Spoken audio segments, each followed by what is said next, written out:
Oi, oi galera, tudo bem com vocês? Hoje teremos uma videoaula de Geografia, parte 1. Iremos corrigir da página 296 até a 303. E a noção nova será da 304 até a 314, ok? Hoje nós iremos iniciar o capítulo 11. Nós iremos falar de o que está acontecendo aqui, ó, aqui do meu lado aqui. Vocês estão vendo aqui do meu lado? Atrás de mim. O que está acontecendo aqui? É um mar, né? Claro. Mas o que está acontecendo, gente? Está acontecendo poluição, né? Garrafa plástica, latinha, está jogando uma água suja. Lá atrás tem, ó, o navio lá atrás, ó, jogando óleo, alguma coisa assim, uma substância escura. Nós estamos vendo a poluição ambiental, né? A poluição no mar, nas águas. É o nosso tema de hoje. Vamos lá? Então, capítulo 11, qualidade ambiental, poluição de rios e mares. O que você vê na imagem? Como você acha que o cotonete foi parar no fundo do mar? Como você acha que esse problema pode ser evitado? Tá? Essa ilustração aqui que está fazendo as perguntas sobre essa ilustração do cavalo marinho com um cotonete. Como foi parar lá? Como esse cotonete foi parar lá? Hein?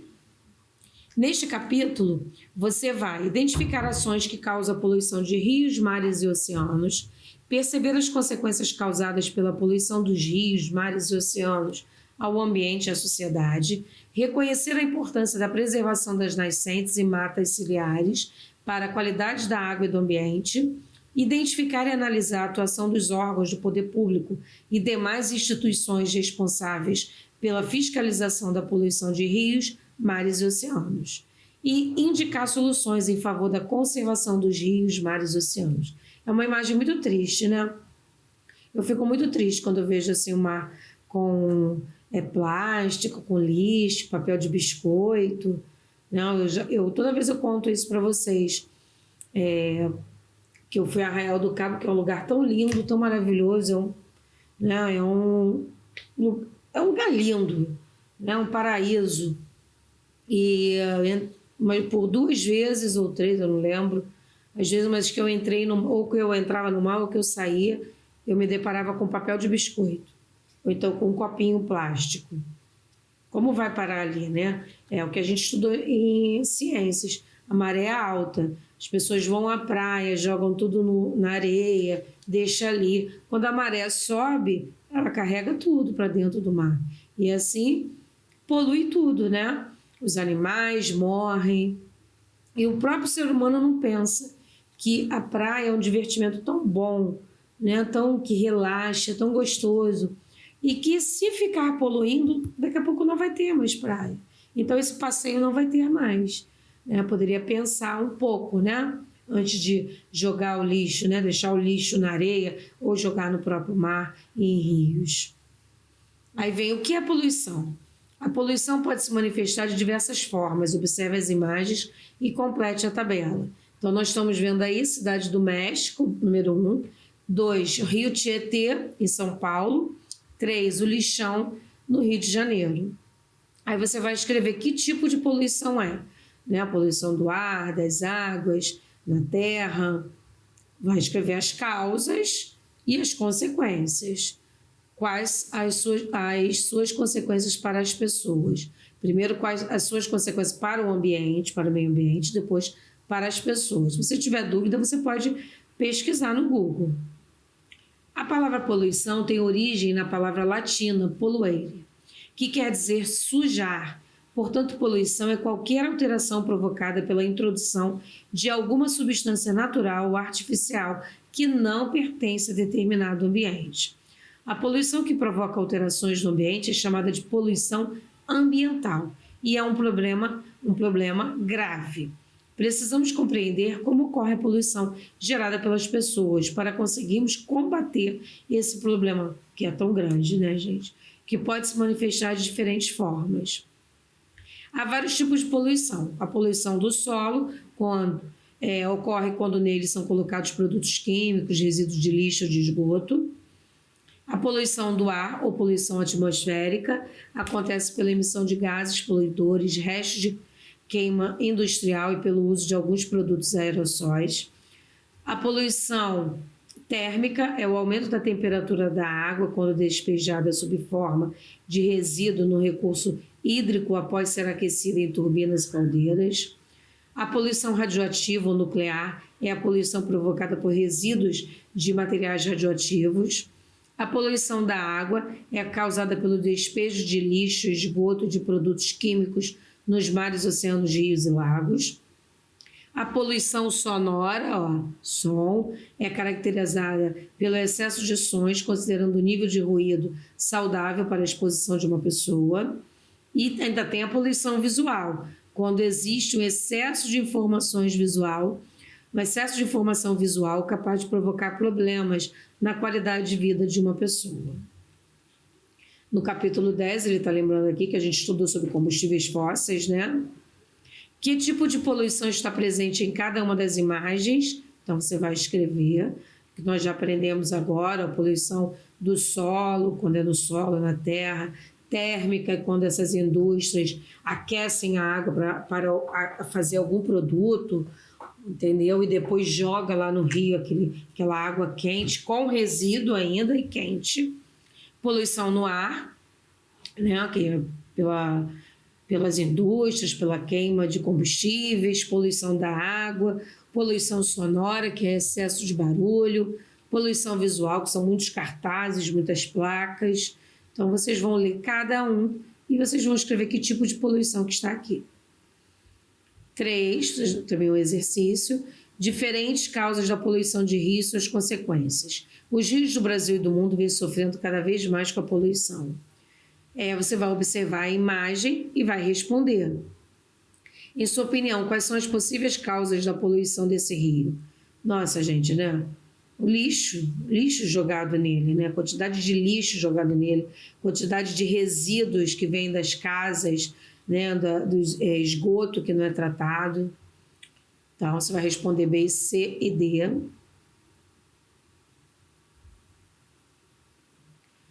A poluição das águas dos rios, ou seja, a introdução de substâncias líquidas ou sólidas que alteram suas características, pode causar prejuízos tanto ao ambiente quanto à sociedade. Atualmente, muitos rios estão poluídos em todo o mundo e no Brasil. No Brasil não é diferente.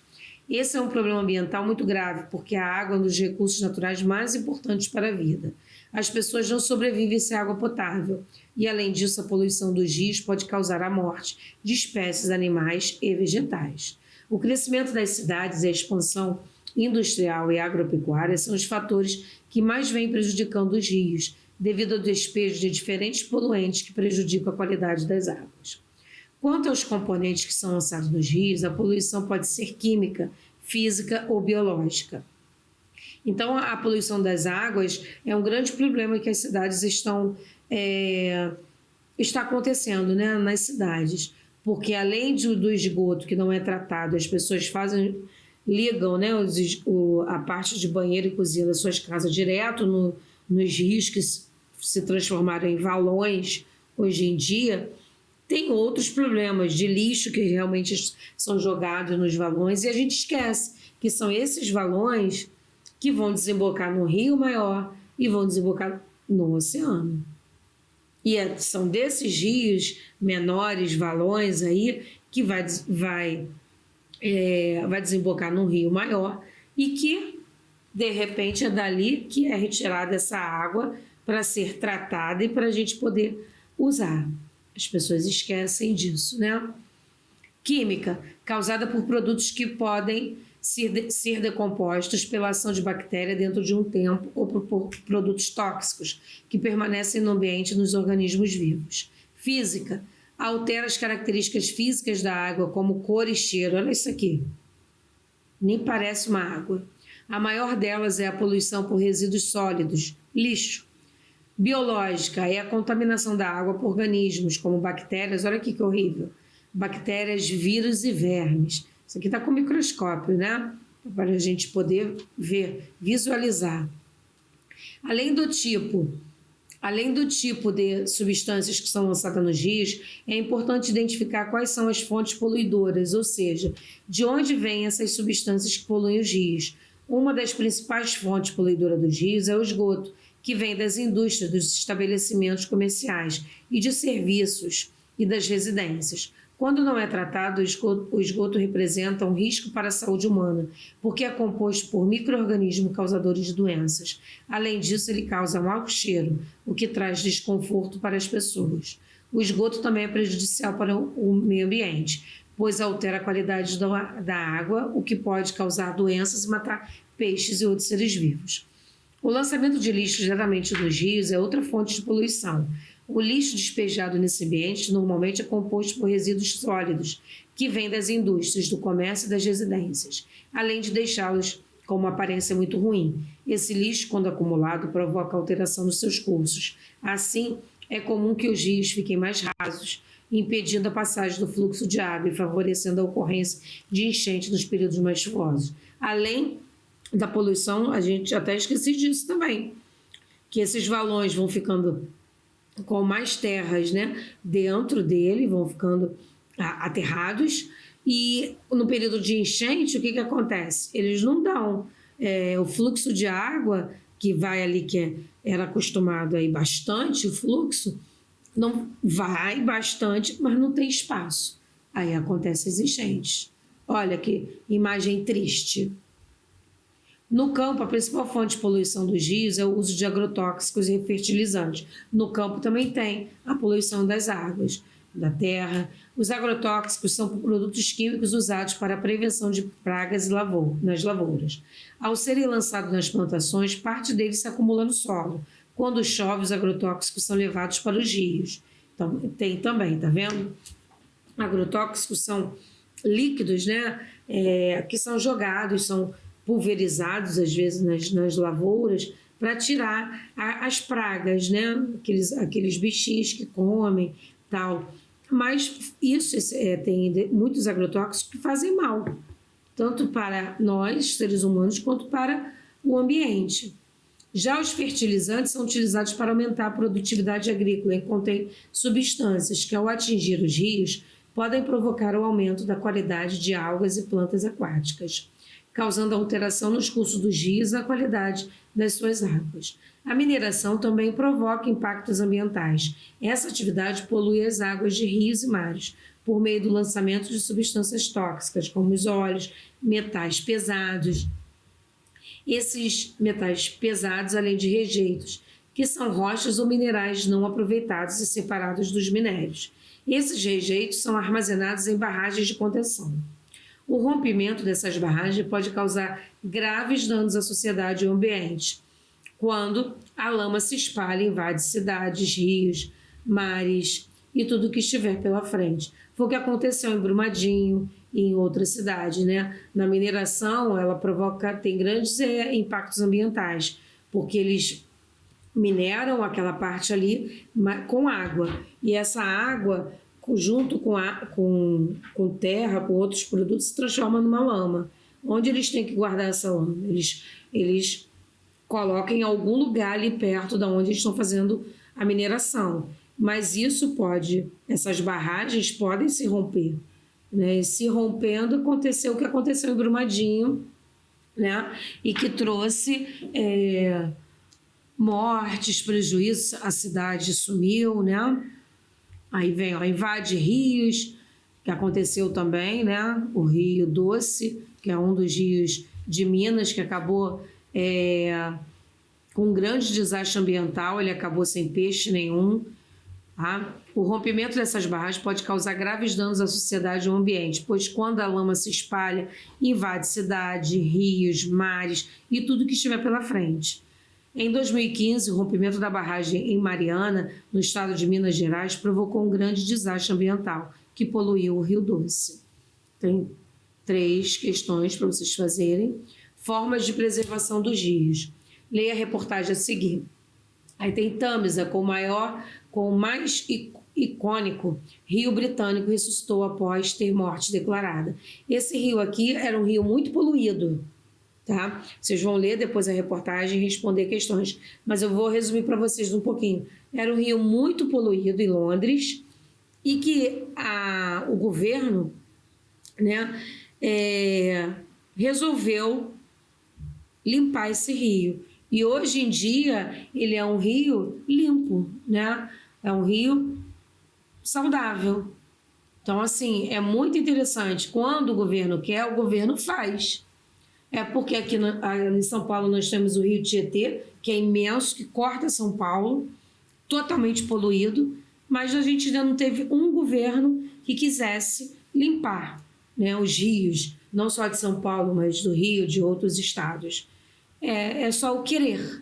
Né? Se aqui conseguiu, porque em Londres o Rio Tâmisa foi todinho limpo, é um rio saudável hoje em dia, e por que aqui não faz, né? Como sempre, o governo. Então, no Brasil, muitos rios apresentam algum tipo de poluição. Entre os mais poluídos, que a tia falou, o Rio Tietê, o Rio Iguaçu, no Paraná, Ipojuca, em Pernambuco, Rio dos Sinos, no estado do Rio Grande do Sul, Das Velhas, no estado de Minas Gerais, e Doce, por causa do acidente que teve, nos estados de Minas Gerais e Espírito Santo. Como todos os seres vivos precisam de água para viver, dependemos muito das fontes de água doce do planeta. Essas fontes devem ser preservadas e todos devem zelar pela sua conservação. Vocês devem lembra quando eu falei de água doce, água salgada, lá no início da pandemia, e que eu fiz o exemplo para vocês de uma garrafa d'água cheia, e eu mostrei para vocês, eu falei a porcentagem, mas para mostrar, para ficar melhor, eu mostrei que a água doce do planeta era como se estivesse dentro de uma tampinha de garrafa PET, que do mundo inteiro poderia ser da garrafa toda, mas a doce era só essa. Lembra disso? Então a gente vê a importância que tem a água doce. Veja algumas formas de preservar os rios, suas nascentes e os mananciais. Forma de preservação dos rios: recuperação dos cursos d'água, correto destino de resíduos sólidos, tratar o esgoto, conscientização da população a respeito dos problemas causados pela poluição dos rios. Não é só também o governo que é errado, a população também é muito errada. A população é mal educada. Desde o momento que você pega um papel de bala e joga no chão, uma garrafa PET que você joga no chão, que você bebeu um refrigerante, uma água, um suco, você também está contribuindo para a poluição. Então, você também é errado. Tá? Então, você contribui também para esse tipo de poluição. Então, não é só o governo. Tem que começar por nós. Nós é que temos que começar a se educar, a se autoeducar. Lixo é na lixeira. Se não tem lixeira, guarda com você, traz para casa e joga no lixo da sua casa. Coloca dentro da sua bolsa, dentro do seu bolso. Eu faço isso há tantos anos. Faço isso muito, sempre fiz. Eu tenho pavor de pessoas que jogam lixo, né, no chão, nas ruas, pela janela dos carros, dos ônibus. Isso é horrível, isso é uma falta de educação. Vocês podem ver países do primeiro mundo, a limpeza as ruas, a limpeza das ruas. São povos educados. Por que o brasileiro não é assim? Implantação de sistema de coleta e tratamento de esgotos, controle dos usos e ocupação do solo, preservando a vegetação próxima às nascentes e suas margens. Tá? Nós vamos ficar até aqui, eu sei que tem mais, mas eu vou deixar para o próximo vídeo, tá bom? Vamos para a nossa correção, atividades finais. Deixa eu aumentar aqui um pouquinho. Número 1 ficou verdadeiro, verdadeiro, falso, verdadeiro. Circule as atividades que necessitam de energia elétrica para serem executadas. Essas duas. Observe o esquema e explique de que forma a energia foi gerada e utilizada. A luz do sol é captada pelas placas solares e transformada em energia, que pode ser usada em eletrodoméstico como o notebook, mostrado na última imagem. Aqui são desenhos que vocês irão fazer. As fontes de energias podem ser renováveis e não renováveis. Qual a diferença entre esses dois tipos de fontes? Energias renováveis são aquelas que não se esgotam. Energias não renováveis são aquelas que se encontram na natureza, mas uma vez esgotadas, não podem ser regeneradas, porque demoram muito tempo para se formarem. São os combustíveis fósseis, né? Que a tia já explicou para vocês como eles nascem. 6 ficou NR, carvão mineral, vento ficou R, sol R, petróleo NR, não renovável, gás natural, não renovável. O que são combustíveis fósseis? Os combustíveis são combustíveis formados por meio de processos naturais, como a decomposição de organismos mortos, plantas e animais que foram soterrados. Quais fontes da atividade 6 são combustíveis fósseis? Carvão mineral, petróleo e o gás natural. Observe a imagem de quais formas de geração de energia aparecem na fotografia, como cada uma delas é gerada. A energia solar é gerada pelo calor e luz do sol, que são captados pelas placas solares e transformadas em energia. A energia eólica é gerada pela força dos ventos, que giram as hélices dos aerogeradores, produzindo energia elétrica. Como a energia elétrica é gerada em uma usina hidrelétrica? A força da água em movimento é conhecida como energia potencial. A água passa por tubulações da usina com muita força e velocidade, realizando a movimentação das turbinas. As turbinas em movimento estão conectadas a um gerador, que é responsável pela produção de energia elétrica. Aqui, quais as vantagens e desvantagens do uso dos 3 tipos de energia a seguir, tá? Vocês teriam que escrever aí. Eu vou fazer esse exercício com vocês, tá? Na live. Aqui, escreva um parágrafo comparando as 2 matrizes elétricas, levando em consideração o uso de recursos renováveis e o uso de energia limpa. Enquanto a matriz elétrica brasileira é predominantemente hidráulica, a mundial utiliza o carvão mineral. Logo, o Brasil usa mais recursos renováveis e produz mais energia limpa do que a média mundial, tá? Então, vocês podem escrever mais, é só uma dica. Aqui é um desenho. 302. Aqui, renováveis, aí você vai escrever solar, eólica, biomassa, hidráulica e maremotriz. Solar, eólica, biomassa, hidráulica e maremotriz. Fontes de energia que se esgotam, não renováveis, petróleo, gás natural, carvão mineral e urânio. E eu aprendi A, que vocês já sabem como preencher. Tá bom, gente? Faça com cuidado, qualquer coisa pesquisa ou tira as dúvidas no plantão de dúvida ou nas nossas aulas online. Beijos!